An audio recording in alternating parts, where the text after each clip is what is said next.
Olá, eu sou a Maria Eduarda Lors, cursante do segundo período de Arquitetura e Urbanismo, e hoje eu vim mostrar alguns conceitos básicos para a realização de um levantamento arquitetônico inicial. A princípio, nós vamos falar sobre a planta baixa. O que é uma planta baixa e para o que ela serve exatamente? De modo geral, a planta baixa é um desenho técnico de uma construção qualquer que se dá a partir de um corte imaginário à altura de 1,50 m do piso. Para a gente criar a planta baixa, é importante que se tenha conhecimento sobre o desenho técnico e as principais normas da BNT. A planta é considerada um documento obrigatório de qualquer edifício, bem como as prefeituras as exigem para conceder o alvará. Para os arquitetos, clientes e construtores no geral, as plantas têm a finalidade de mostrar com clareza as divisões dos espaços, experimentar diferentes designs, embasar projetos hidráulicos, elétricos, entre outros.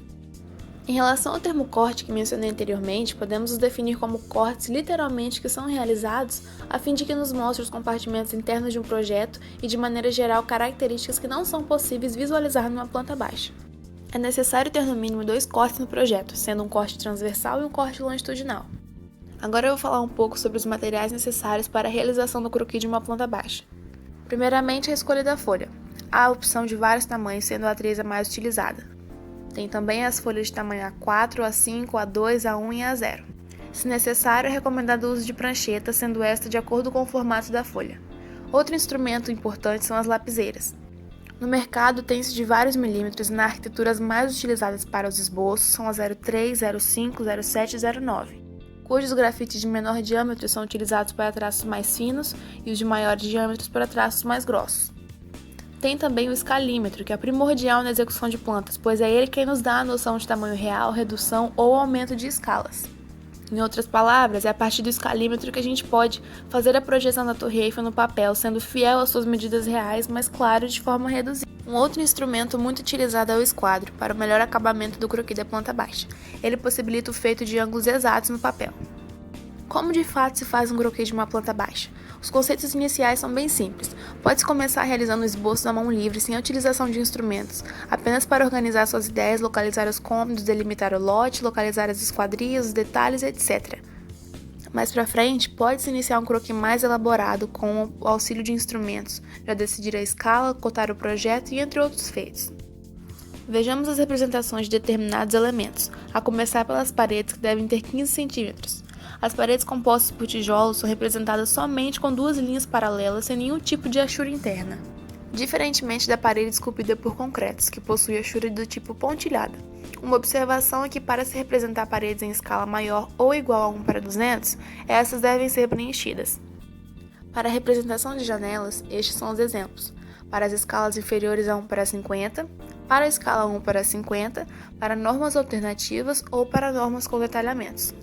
Sobre as portas, a gente tem vários tipos, sendo a porta de correr a mais comum em residências e em outros imóveis. Temos também a porta pivotante, a porta de correr, a porta pantográfica e a porta sanfonada. Aqui pode-se visualizar alguns dos elementos fixos, sendo respectivamente o vaso sanitário, uma pia com balcão, um chuveiro, um lavatório e um tanque. Um instrumento de suma importância na vida de um arquiteto e de muitos outros profissionais é a trena. A trena tem por função a medição de extensão, comprimento, largura, altura ou profundidade. Há 3 tipos deste equipamento, sendo a trena manual, a trena laser e a trena longa, que é essa que está mostrando no vídeo. A trena longa é utilizada para medir grandes distâncias, como terrenos, locais abertos e etc. Geralmente, as menores trenas longas têm de 15 metros, mas também podem ser encontradas com tamanho de 20, 30, 50 ou até 100 metros. Já a trena manual é a famosa trena de bolso, pois é compatível para fácil locomoção. É utilizada para medições menores, como paredes, cabos, peças e etc. Podem variar de 3 a 8 metros. Por fim, temos a trena laser, também chamada de trena digital ou eletrônica. Por possuir funções matemáticas, é utilizada para medir áreas e volumes, além de exercer a função nas demais. Um outro conceito é o de como registrar as medidas em um croquis. E é bem simples, pois é através das cotas. Cotas no âmbito arquitetônico têm por significado medidas. Cotar um desenho significa pôr suas medidas reais, independente da escala, pois essas medidas serão as medidas finais e consequentemente executadas. E para representar as cotas, apenas faça linhas em suas extremidades, coloque setas indicando a limitação da cotagem a ser feita. As setas podem ser fechadas, abertas ou apenas um traço a 45 graus. Delimitadas as linhas de corte, é hora de pôr as medidas, onde essas podem ser exprimidas sobre a linha de corte ou ao meio dela. Seguidas todas as orientações ditas, chegou a hora de passar o croquis a limpo. Esse é o momento de juntar todas as ideias soltas, os esboços, rabiscos e anotações e colocar em um só papel de forma organizada, clara e feita à base de instrumentos essenciais, como escalímetro e lapiseiras técnicas.